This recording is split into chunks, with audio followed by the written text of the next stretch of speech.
Methane, carbon, hydrogen এর দহন তাপ যথাক্রমে -903 কিলোজুল পার মোল, -343.5 কিলোজুল পার মোল, -285.85 কিলোজুল পার মোল। এগুলো সবার দহন তাপ দেয়া আছে, মিথেনের সংগঠন তাপ বের করতে বলছে। তাহলে আমাদের বলতে হবে দহন বিক্রিয়াগুলো আমরা এবার দেখাবো। প্রথমে আমরা দেখাবো CH4, এটা তো গ্যাসীয় অবস্থায় ছিল, এটাকে দহন করলে অবশ্যই কার্বন ডাই অক্সাইড আর হবে পানি হবে। তো বিক্রিয়াটাকে আমরা কার দহন তাপ? মিথেনের দহন তাপ।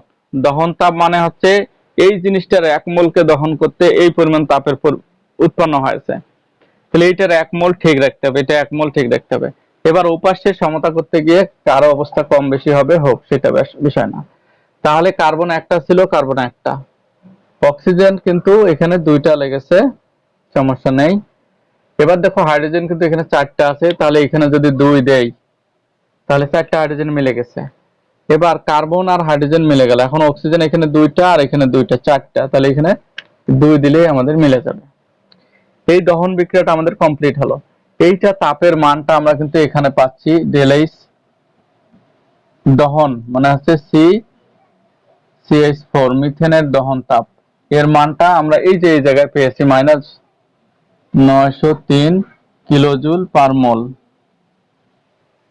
তাহলে মিথেনের আমরা যে দহন তাপের মান সেটা আমরা পেয়ে গেলাম।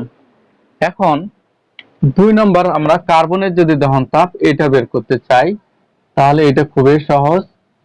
তো এখানে হবে কার্বন ডাই অক্সাইড, যদি তোমরা এখানে সি দিলাম, যদি তোমরা একটা কাজ ভুল করো সেটা হচ্ছে যে তোমাদের মনে হতে পারে যে এটা তো আমরা বলছি 393 কিন্তু এখানে দেয়া আছে 343, তাহলে তোমরা ভুল করবা, কারণ এখানে যেটা দেয়া থাকবে সেটাই তোমাকে লিখতে হবে। তুমি যতই মুখস্থ বিদ্যা জানো না কেন ওইটা দেয়া যাবে না। তাহলে এখানে আমরা লিখবো 343.5 কিলোজুল পার মোল, এটা আমরা পেলাম। পরেরটা হচ্ছে, এটা হলো হাইড্রোজেনের দহন তাপ।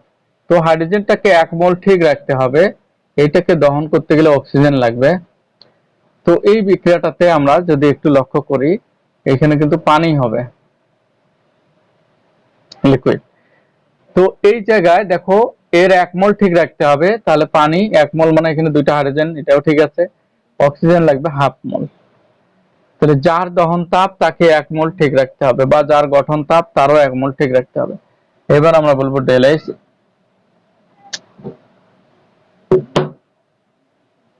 এই মানটা দেয়া আছে,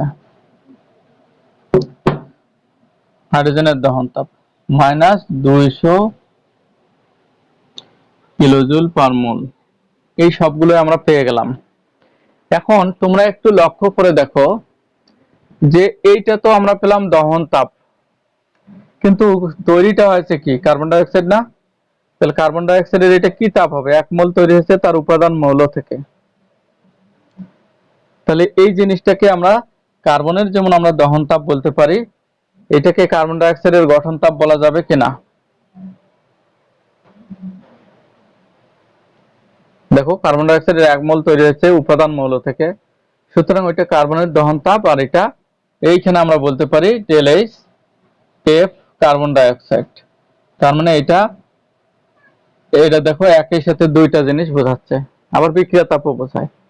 2 নম্বর বিক্রিয়াটাতে তোমরা দেখো, 3 নম্বর বিক্রিয়াটাতে দেখো যে এখানে হাইড্রোজেনকে 1 মোল দহন করছি, সুতরাং এটা হাইড্রোজেনের দহন তাপ। কিন্তু হাইড্রোজেন দহনের পাশাপাশি কিন্তু 1 মোল পানি তৈরি হয়েছে, কিন্তু পানিটার উপাদান মৌল হাইড্রোজেন আর অক্সিজেন, দেখো হাইড্রোজেন আর অক্সিজেন। যেহেতু 1 মোল পানি তৈরিতে ওই তাপের পরিবর্তন, তাহলে এই জিনিসটাকে আমরা বলতে পারি ΔH F পানি, অর্থাৎ পানির এটা গঠন তাপ বোঝাচ্ছে। এই একই সাথে এই জিনিসটা হাইড্রোজেনের দহন তাপ, পানির গঠন তাপও বোঝাচ্ছে।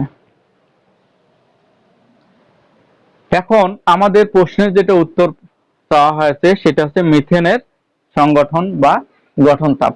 মিথেন আছে যে বিক্রিয়াটাতে, সেই বিক্রিয়াটাতে আমরা যাব। বিক্রিয়াগুলো নাম্বারিং করো, 1 2 3, এ পাশে নাম্বারিং করো বা ওপাশে জায়গা থেকে ওপাশে 1 2 3 আমরা নাম্বারিং করে ফেললাম।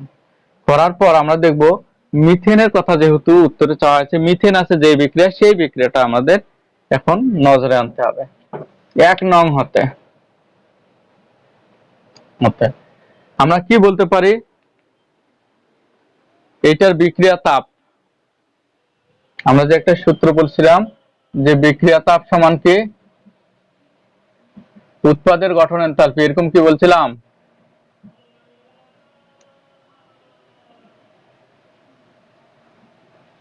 বিক্রিয়কের গঠন তাপ।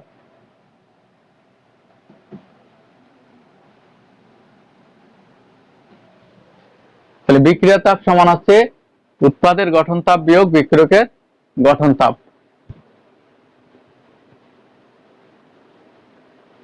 এরকম কি বলছিলাম এর আগে কখনো? এই সূত্রটা, এই নিয়মটা বলছিলাম?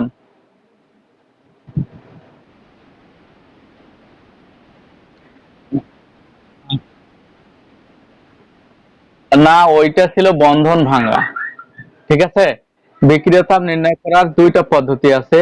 যদি বন্ধন ভাঙাভাঙির কথা বলে তাহলে আমরা বলবো বিক্রিয়কের বন্ধন গঠনে প্রয়োজনীয় তাপ আর বিয়োগ উৎপাদের বন্ধন গঠনে নির্গত তাপ। ওইটা যদি বন্ধন দিয়ে দেয়া থাকে, এটা দিয়ে একটা গাণিতিক সমস্যা করেছি। এবার যখন বিক্রিয়া তাপ দিয়ে, মানে আমরা যখন গঠন তাপ দিয়ে বের করব, তখন বিক্রিয়া তাপ সমান উৎপাদের গঠন তাপ বিয়োগ বিক্রিয়কের গঠন তাপ। এটা মাথায় রাখতে হবে যে গঠন তাপ দিয়ে হলে উৎপাদটা আগে বিক্রিয়কটা পরে, আর বন্ধন ভাঙাভাঙি হলে বিক্রিয়কটা আগে উৎপাদটা পরে। তাহলে এইটা একটা সিস্টেম। ওইটা পড়ানোর সময় তোমাদের বলছিলাম যে এটার আরেকটা পদ্ধতি আছে। তো বা আমরা এখানে কিন্তু বিক্রিয়া তাপটাকে এইভাবে লিখবো, ডেল এইচ, এটাই তো বিক্রিয়া তাপ। উৎপাদের গঠন তাপটাকে আমরা, এই যে বিক্রিয়াটা কিন্তু অবশ্যই সমতাকৃত হতে হবে। উৎপাদ কি কি আছে, এই যে কার্বন ডাই অক্সাইড আর পানি, তো এইখানে আমরা লিখবো del H F carbon die oxide যোগ, এইটার সামনে 2 আছে, 2 আমাদের নিতে হবে। এবার পানিটা হবে ডেল এইচ এফ পানি, অর্থাৎ উৎপাদের গুলো যোগ করে নিলাম এক পাশে, এটাই হলো উৎপাদের গঠন তাপ বিয়োগ বিক্রিয়কের কিন্তু 2 প্রকার আছে, ডেল এইচ এফ, এটা মিথেন, মিথেনের গঠন তাপ যোগ এইখানে 2 আছে, 2 ডেল এইচ এফ অক্সিজেনের গঠন তাপ। এই আমরা মান পেয়ে গেলাম। এখন এই মানগুলো আমরা বসাবো। দেখো বিক্রিয়া তাপ, এই যে এই জিনিসটা কিন্তু বিক্রিয়া তাপ, এই বিক্রিয়ার জন্য এটাই বিক্রিয়া তাপ। তাহলে আমরা এখানে বলতে পারি বা 903 এই বিক্রিয়া তাপ পেয়ে গেলাম একটা। এই জায়গায় দেখো কার্বন ডাই অক্সাইডের গঠন তাপ, আগেই বলছি যে এটা কিন্তু কার্বনের দহন তাপ হতে পারে কিন্তু কার্বন ডাই অক্সাইডের গঠন তাপ, সুতরাং এইটাই আমরা লিখবো -343.5 যোগ 2, পানির কিন্তু এটা গঠন তাপ, এই যে বলছি পানির গঠন তাপ, তাহলে -285 এটা দিয়ে দিলাম, মাইনাস এই জায়গাটাতে আমাদের এইটা তো বের করতে হবে, এর গঠন তাপ দেয়া নাই, এটাই বের করবো আমরা, ডেল এইচ এফ মিথেন, আর যোগ 2 × 0।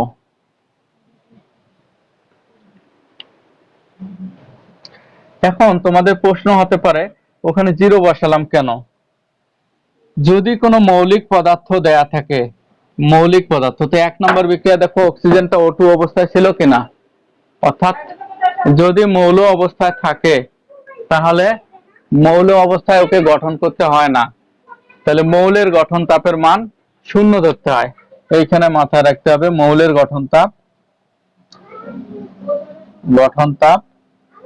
0, তাহলে মৌলকে গঠন করতে হয় না, এটা গঠন হয়ে থাকে, এই জন্য এর গঠন তাপের মান সবসময় 0 ধরতে হয়।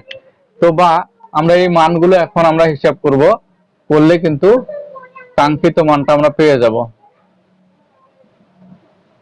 এটা মাইনাস হবে, এটা এই পাশে কিন্তু ওইটা 0, তাহলে ডেল এইচ এখানে এফ CH4 মিথেনটা আমরা পেলাম, বা আমরা -903 = 15.2 ডেল এইচ এফ CH4।